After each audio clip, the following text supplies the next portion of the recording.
Dying is not a medical event. Dying is a social, communal event.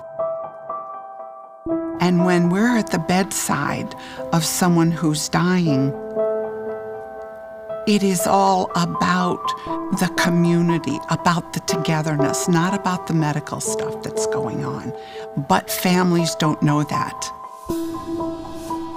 In my work with end of life, I see that families are alone with their loved one when they die at home. Whether they have hospice, whether they're in a hospital or a nursing facility, generally that family is alone. And I see that they do not have knowledge of what to do or what to expect. And that lack of knowledge creates obstacles in the care that their loved one can receive. We don't understand that there's a normal, natural way of dying. And so when we're there at the bedside, we're so scared. We want to do the right thing. We want to help, but we don't know what that is. My goal is to help neutralize the fear that families and significant others bring to the bedside and to this end-of-life experience. Having someone that we love die is very, very sad. It will never be okay for someone that we know and love to die, but we can get to a place where we understand that it's going to happen and to understand that this is how a person dies. I use the word dying a lot, and so I'm going to qualify that word and say that really, there is no such thing as dying. We are born, we experience, and then we die. And all the space between birth and death is living. Now, we refer to dying as that final experience in life. We say that that's dying. Well, what I want to say is that that final experience is our final act of living. And we will approach this final act of living, this last challenge in our life, in the same way that we have dealt with any challenges, any of the other challenges in life, because that's all dying is one more challenge that we're all going to deal with. And what I want to help people do is to live the best they can within the confines that their body and disease has put them in, but to really have quality in that final act of living. We make dying so hard and complicated, and there are really just two ways to die: gradual or fast. Fast is getting hit by a truck out here. Fast is a heart attack. Fast is suicide. You're alive 1 minute, you're dead the next. There is no lot to say about fast death. You're alive or you're dead, except that fast death is harder on us, the survivors, than it is on the person that died. It's easy to be dead. It's hard work to be alive. The other way to die is gradually, and gradual death comes in two forms. It's either old age, where your body gets old, it wears out, it stops, and you're dead, or through a disease. Disease is one of the ways that the spirit chooses to get out of this body. There are new rules for end-of-life care. Taking care of someone in the last months of their life is not like taking care of someone who's going to get better. But most people don't know this. And so my job is to help families understand the new rules. The normal, natural way that a person dies has a process. And that process involves three things: eating, sleeping, and withdrawing from the world around them. 2 to 3 to 4 months before death from disease, three things start happening. And those three things happen on a continuum. Months before death, a person will gradually stop eating. It starts with they stop eating meat, and then pretty soon it's fruits and vegetables. Then it's anything that requires energy to digest. Then you're doing good to get soft food, scrambled eggs, puddings, ice cream. Ice cream goes a long way. We love our ice cream. And then it's protein supplements, Ensure Plus, instant breakfast. And then it's sips of water or Gatorade. The hardest thing for me to get people to understand is that when a person has entered the dying process, it's okay not to eat.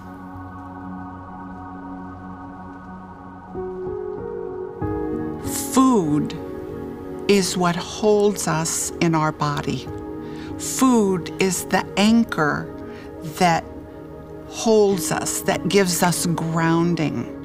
And if the body's preparing to die, it doesn't want the food or the grounding. It's trying to let go. We have such a hard time with this emotionally because food is so intertwined in our life. But what's the bottom line? The bottom line with food is we eat to live. It's the gas we put in our car to get around in.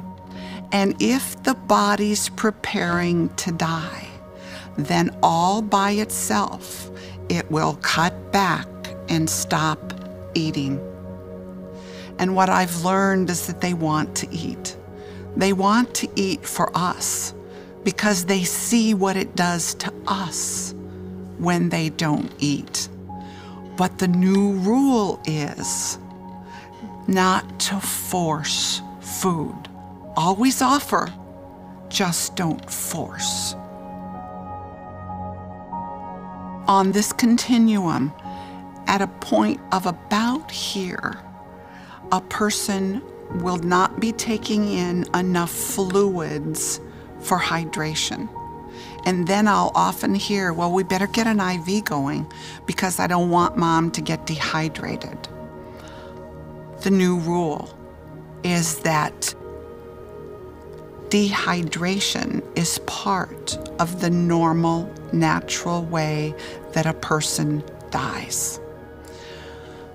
Always offer, but when on this continuum a person is here on the line, they're 1 to 3 weeks. They're weeks from death, and their body isn't working right. Nothing in their body is working right, and their kidneys aren't working right. And so that fluid that you're putting in an IV just builds up, and it fills up the lungs, and a person drowns to death. If I were to ask you, how would you like to die? My guess is that most people would say, Barbara, I just want to go to sleep and not wake up. When a person is dehydrated, the electrolytes in their bloodstream get out of whack and their calcium goes up. And when your calcium goes up high enough, you close your eyes and you go to sleep and you don't wake up. On a continuum, months before death from disease, a person's sleeping habits change. 2, 3, 4 months before death occurs, they're going to start taking an afternoon nap. And then it's a morning and an afternoon nap. Then it's a morning nap, an afternoon nap. They're asleep all evening in front of the TV. You wake them up, you put them to bed. And then one day, They don't get out of bed. And then they're asleep more than they're awake. When a person is asleep more than they're awake, their world changes. And this world is no longer their reality. The dream world becomes their world. And we'll say, oh, he's confused, he's delusional. He's talking about his world because everything is like a dream at this point. When you're weeks before death, you can wake them up. If pain isn't an issue, wake them up. You can talk to them, carry on a conversation, and they're going to go back to sleep when you leave, and they're not going to know or care if they dreamt your visit or if you were really there. Everything becomes like a dream. The new rule for end of life in regards to sleep is that sleep is your friend. You use sleep to your advantage. The body is letting go of its hold on this planet, and it's building its place in the other world. Dying is not painful. Dying does not cause pain. Disease causes pain. So you're going to look at a person's disease history to understand end-of-life pain.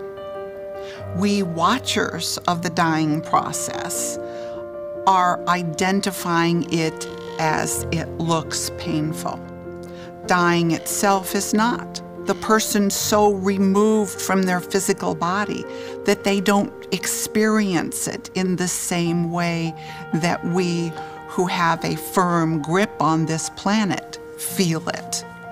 So there are a lot of diseases that do not have pain. If the disease history is one of no pain, then just because a person is dying does not mean that they now have pain and that a narcotic is appropriate. When pain is not a part of the disease process and the person is days to weeks from death, their body feels heavy, it's tired, there's an ache all over. Well, you wouldn't take a narcotic if you had the flu for the discomfort. You'd take a couple of ibuprofen. Well, that's what you're going to take in the weeks before death if a person is feeling achy and tired all over. You're not going to take a narcotic just because they're in the dying process. When a person is on pain medicine, particularly on a narcotic, their bowel patterns change. Narcotics and any kind of pain medicine slows down the movement of the intestine. And even if you don't eat, remember, we're not eating here like we normally would. You still are going to have to go. With pain management, there must be a laxative as part of the program. If pain has been a part of the disease process, and there's a lot of disease out there that has pain, then you are going to treat that pain until the person's last breath. There is no reason today for any person to die in pain. And if someone says to me, we've done everything we can and this person is still in pain, then my answer is, you have not done everything. The key to understanding pain management is to understand pain. In our body, there is a line between pain and no pain. And in end-of-life care and pain management, the goal is to find this line. It takes days often to find this line. You have to literally play with the medicine to find this line. In acute care, let's say someone has an appendectomy and they've had surgery and had their appendix removed. They have pain. They are given a pain shot and they go to sleep. The reason they go to sleep is because that narcotic has gone beyond the line of pain. But in acute care, you don't have time to find the line, so you automatically give a little more than you believe the pain is that they have. The problem comes if consistently that line is surpassed. Then, over a period of time, there will be addiction.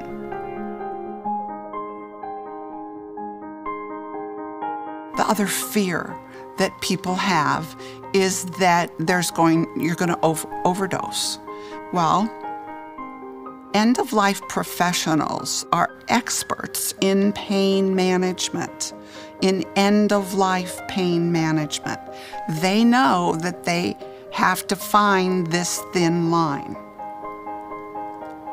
And here's what we look for that will say we've given too much.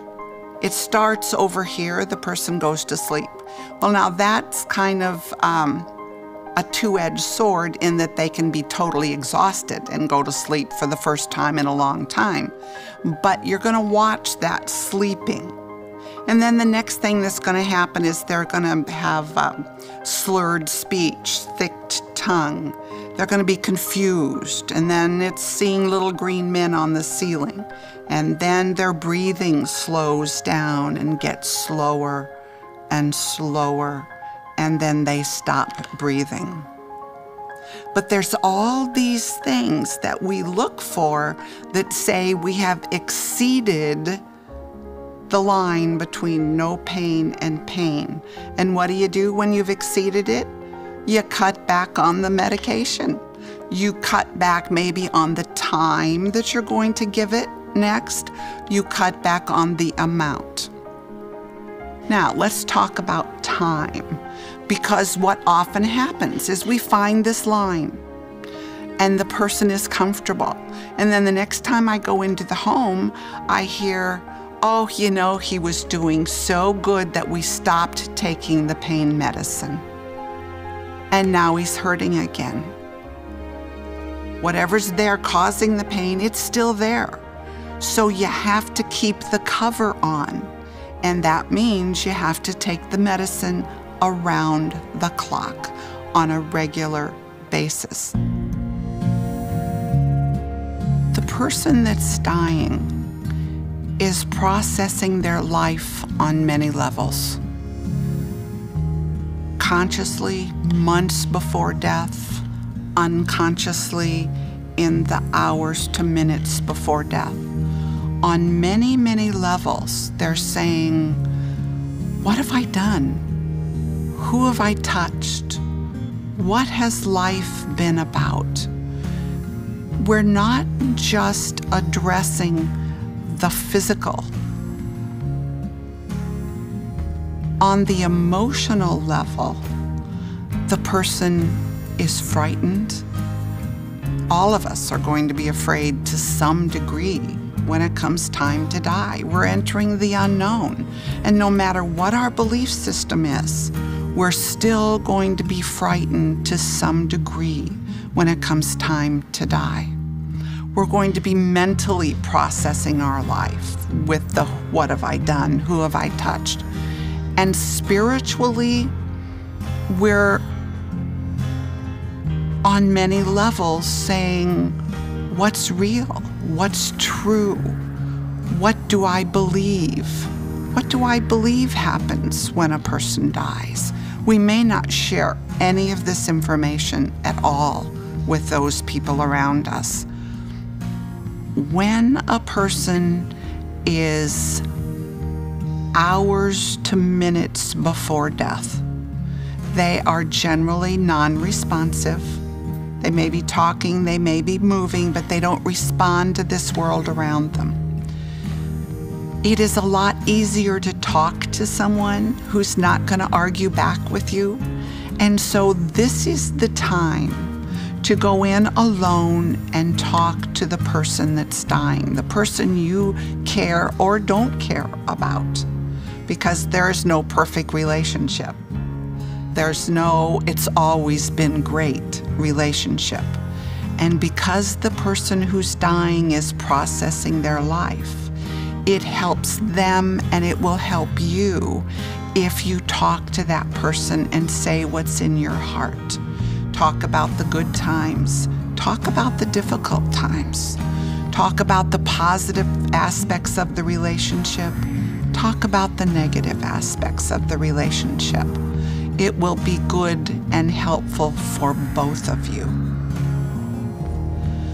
What we want to give to that person who's leaving us is our presence, is our love, our care, and our concern. And it isn't necessarily the words that we say. It's our being there. The person who's dying, they're reaching a point where words really don't mean anything. It's that you're there. It's the touch, the holding. It's okay to get in bed with your loved one. It's okay to have the dog on the bed. It is that communal companionship, that presence that means more than anything else in the days to hours to even months before death. We're here for you. We love you. We wish you well on your journey. We will support you in your decisions. All of those are what we can give to the person that's dying. The reality of who we are. There is no 365th day that says grief is over. You know, there are no words, there are no pills that are going to make grief go away. You have to learn how to live with it. You don't heal from it. You don't recover from it. You learn how to live with it. And the only thing that grief has going for it is time. Time fills in the space between the pain and the memories of your grieving. It isn't how many tears we shed. It isn't how mournful we look and act that says how much we loved someone. I would like to think that how we figure out how to go on living is our testament to the relationship of the person that's gone. What I do with my life from this point forward, let that be the statement of how much I loved, how much I cared for this person.